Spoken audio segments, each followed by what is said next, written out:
The way my lights are going nuts right now, I'm sorry. I did not realize that until after I finished filming. Sorry if it's distracting. Okay, here's the video. Hey guys, welcome back to my channel. I cannot get over how much my channel has grown since like 5 days ago. I'm still trying to process the fact that Shane Dawson included me in his list of favorites that he tweeted out. And then my Jacqueline video that I just put up about her mom posting on Instagram, like, it's had such an amazing response. And then I'm looking through the comments and freaking Jen Gerard, the owner of Gerard Cosmetics, has commented, like, this is not my life. And yet somehow it is. And I am just along for the ride, and I am so excited. I could sit here and talk about that all day, but I'm actually going to set a little challenge for myself today. I'm going to try to give you guys a review on 15 items in 15 minutes, which may actually be a little bit more than 15, but let's start the clock after the intro rolls. Let's do this. All right, let's just dive in. I'm not going to talk about them in any particular order. I have tried to group them together in terms of their category, just so that there is some semblance of structure. So let's just jump right in with lip products. The first one that I want to talk about is from Rimmel. This is the Oh My Gloss Oil Tint, and I have it in the shade Pop Poppy. Now, this is a very lightweight product. It is a lip oil, so it is incredibly sheer. It just adds a little wash of color to your lips, and it is very comfortable. Does it smell? A little tiny bit. I couldn't really tell you what it is. Like fake flowers, something like that. It's not a great smell, but nor is it terrible. But my only complaint with this product is, and I guess it relates to the nature of it being an oil, is that it just wears off really quickly. So I find that I have to apply this even more frequently than I do like a lip balm. So for me, it's not enough for me to like throw it out. Like, I do still bust it out every now and then, especially like on weekends and running errands, things like that. But I would prefer to just have a tinted lip balm because I think there's a little bit more longevity and the look of it still is the same on the lips. Another lip product that I recently picked up is from Maybelline, and this is the Plumper Please, and it's a double-ended product. So on one end you have a lip pencil, and so it just looks like that. And then on the other end it's more of a liquid lipstick kind of deal.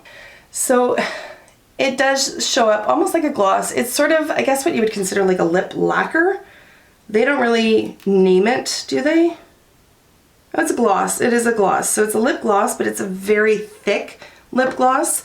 And while it's pretty on the lips, it's really not my favorite. When I put it on, and if I just kind of go like, it looks ridiculous, but if I just kind of go like that just to see what it's going to do, those little strings kind of appear. And so the longer it wears, the more like gummy it gets.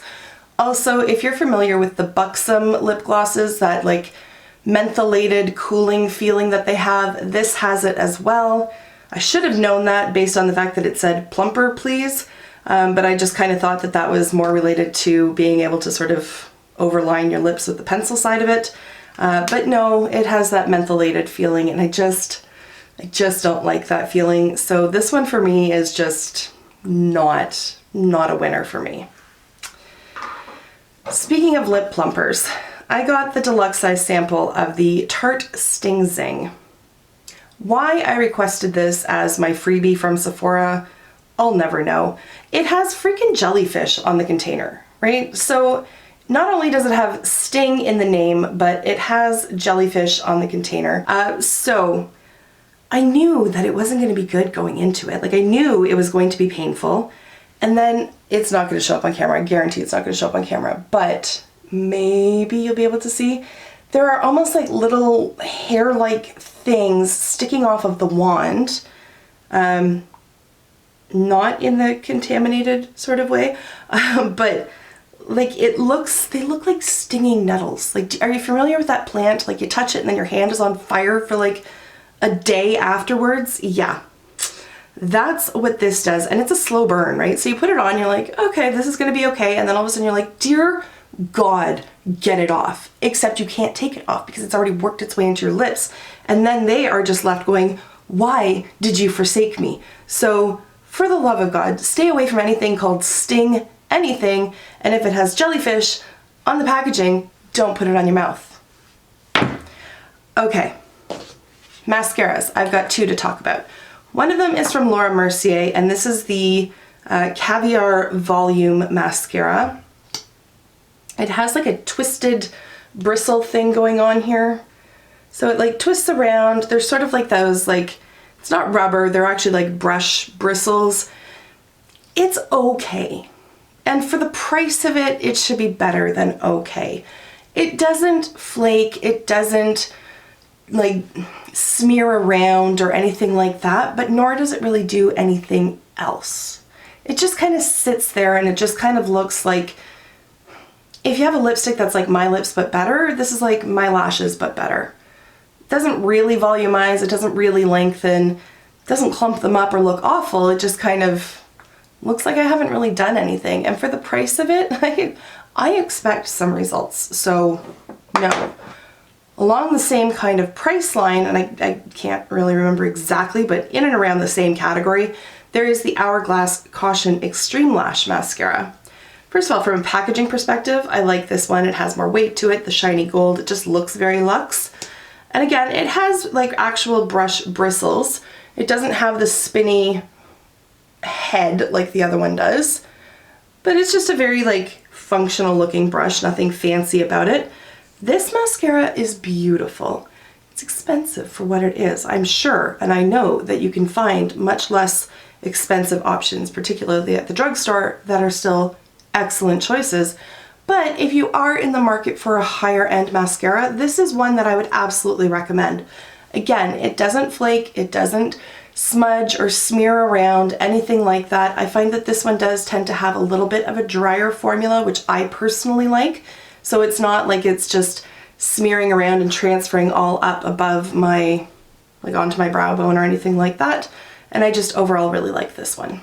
I've only got one eyeshadow palette to talk quickly about, but I'm going to kind of use others to demonstrate my point. So the eyeshadow palette I want to talk about is from Colourpop. It's the Main Squeeze. This is their red monochromatic palette, and it is extremely monochromatic. So you can see in there, there's only really one that isn't red in nature, and that's this sort of peachy color. It has a bit of a shift to it. There are certainly different tones going on in there. Obviously you've got the darker and there are different finishes, but with the mattes, I find that this palette is difficult to create really different looks with. It is doable, but it doesn't have the amount of variety that, say, the Ooh La La palette has. The last time I showed this on camera, one of them fell out though. Like you can see there's a marked difference between the different colors that are in each one.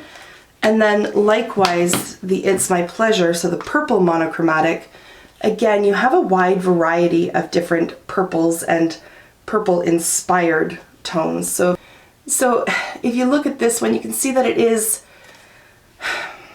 I hesitate to use the word flat because that's not really what I mean, but the point is that this one I just don't find to be nearly as versatile as the other ones. It's not bad quality, it's just not as versatile. Versatile, whatever. Okay. All right, primers. One is from Milk Makeup, again, deluxe size sample. This is the Hydro Grip Primer. This primer packs a punch. It's in it to win it. So what I find to be very helpful with this one is apply it and then let it sit for a while. Like you really do want it to dry down, otherwise that grip portion of the name, not messing around. And then it can actually make it more difficult to put your makeup on top because it is so tacky. If you let it dry down though, beautiful product. It is like cooling when you put it on your skin. It feels like you're putting skincare on, not necessarily a makeup product. And I really do like it, but there is a bit of a learning curve to it. And my word of advice, like I said, is to just let it dry down a bit. Another product that very much feels like skincare is the Dior Backstage primer, and I really do like this one. It just hydrates the skin without making it greasy or anything like that. It does sink in. The makeup doesn't slide around on top of it. I like it under a variety of foundations, and of course it works beautifully with the Backstage foundation as well. It is a pricier option, but you are getting 1.6 fluid ounces in here. So to me, the value is there because it is a larger size than what you typically get, and it is just a really nice product. We may as well stick with the complexion products. I only have one more to talk about. It's from First Aid Beauty, and it's the Bendy Avocado Concealer. So first of all, Bendy Avocado. All I can picture is like an avocado with like a sweatband doing yoga. So it doesn't take much to amuse me. But this is a great concealer. I have it in shade 3, which is a little bit deeper than most of my other concealers, and at first I wasn't sure about that, but I'm starting to really like it because it's not as obvious when I'm wearing it that I'm wearing concealer, because it just kind of blends right into what my skin actually looks like. But this is a great, like, it has good coverage. I'd say it's medium to fullish. It's not like, it's not Shape Tape kind of level, but I love it for everyday wear, and it lasts really well under my eyes. I also find it to be rather hydrating, so it doesn't start looking crepey under there. It doesn't just like bunch up into every little nook and cranny under my eyes, and overall I'm really impressed with this one. I've got 2 sprays to talk about. One of them I apply before I put my makeup on, one of them afterwards. So the one before is the Watermelon Glow Spray from Glow Recipe. And I haven't had it for very long. I have used, I mean, you can see where I've used it down to. That represents probably like a solid week and a half of wear. So it doesn't take an awful lot just to cover your face. You can see, I shook it by accident, but you can see that it does separate rather quickly actually. So you do have to like give it a good shake, mix it all up, and then it has like a really nice sprayer, which I really like because you're not just like pumping, and neither is it like a wash of stuff on your face. Sorry, somebody just knocked on my door. Nothing ratchets up my anxiety than people coming to my door when I don't expect them. Who are you? What do you want? Go away. Go away. I'm not wearing a bra. Go away. Oh, it's my daughter. Okay, never mind. She's allowed to come in. Hi, guys. Okay, good thing we're almost done. So this one, it's a win. I like it. The other one is from ABH. This is the Dewy Setting Spray. I'm not sure if you can see, but I am down to here on this one. It reminds me very much of MAC Fix Plus in terms of the application of it. Like, it's got the little twisty and the feel of it on the skin. Hi, come on in. It does say dewy, but I don't find that it's overly dewy. Here's my girl. Hello. You're filthy. You had fun at camp today, didn't you? Oh, and we got the other one. We have Bennett. Bennett, do you want to be? Bennett. Bennett, do you want to be in the video? Come here, rosy cheeks. Okay, can you switch place? Oh my God, look at your shirt. Were you rolling around in the mud? No. No. Frog catching. Frog catching? I was catching tadpoles. That's awesome. And when I was trying to empty them, mud splashed out. Oh, did you catch any? Yeah, I caught 1,000 of Here, them. can you just say hi? Hi. Can you blow a kiss? Oh, good boy. All right, so as I was saying, it's not particularly dewy. Not sure where it gets that name from. The packaging is rather sparkly. There's absolutely no detectable sparkle in this product. It's just a nice setting spray. I don't know that it's necessarily worth the $30 some odd price tag, at least here in Canada. It's a good product, but it's not like revolutionary to me. So at this point, I have other setting sprays in my drawer to work through. I'm not in a hurry to replace it. I've got some cheek products to talk about. So one is the Cover FX Monochromatic Blush Duo, and I have it in Mojave Mauve. So there are the colors in here. So one side you have the matte blush, and on the other is the highlighty kind of side of it. It's way too dark to be a highlighter for my skin tone. So here is the shimmery side and then the matte side. So they both do have a lot of pigmentation in them. I do like that the shimmery side is a bit lighter than the blush because then I can kind of layer it up. It's too dark for me to use as an actual highlighter, but now that we're into summer and let's be honest, I'm sweating my butt off all day long, I don't mind having a glowy blush. So I do like to sort of layer them and go a little bit heavier with the blush and a little bit lighter with the shimmery side of it, but overall it is a very nice product. I'm not wild on the packaging, to be honest. I don't really like the color of it, but that's just a minor complaint. They are quite nice. Another blush that I recently picked up is Honey Thief from Melt. And now that they're carried in Sephora, I find it much easier to purchase their products because I don't have to pay for shipping or duties. And this is just a really nice sort of peachy kind of blush. And again, a lot of pigmentation and very nice blendability. This is this is the kind of color that I reach for quite frequently in terms of blush. And the only thing that I would caution on this one is that it does kick up quite a bit of dust in the pan. So I just am always careful to knock off the excess and just go in with a light hand with this one. Another Melt product. This is one of their digital dust highlighters and it's in the shade Stargazer and it is absolutely beautiful. It is beautiful. This one does not kick up any dust, so it's got a very different formulation and I just love the tone of this one. It's sort of a champagne-y white gold, if you would. There it is. I do have it on my cheeks today, so you can see that it is rather reflective without looking super obvious.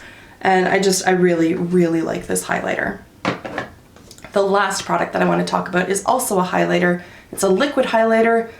I'm not wild on it. So this one is from Nude by Nature and it is in the shade Moonlight. It's just called Liquid Highlighter. And I don't know exactly what it is. I think it's just, I find it very difficult to blend out. I have the one from Annabelle that I've talked about a bunch of times. I'll just quickly grab it. The Enlighten Highlight Drops. This one here, I have it in the shade Champagne. And I love this one. This is what I applied in my Jaclyn Hill and her mom video that I just put up. But this one, I have a hard time blending it. And even when I do, it just kind of sits there. Like, of course it looks nice now, but my hand was still kind of wet from washing off the other swatch. But I find you have to work really quickly with it, and there's just something about it that I'm not in love with. All right, not sure if we managed to get that done in under 15 minutes or not, or at least close to it. We had that little interruption, but aren't they adorable? I'm gonna go hang out with them now and get them very much cleaned up because they are both sweaty messes. All right, guys, thank you so much for taking the time to watch, and I will see you in my next video. Until then, just be a decent human being. Bye for now.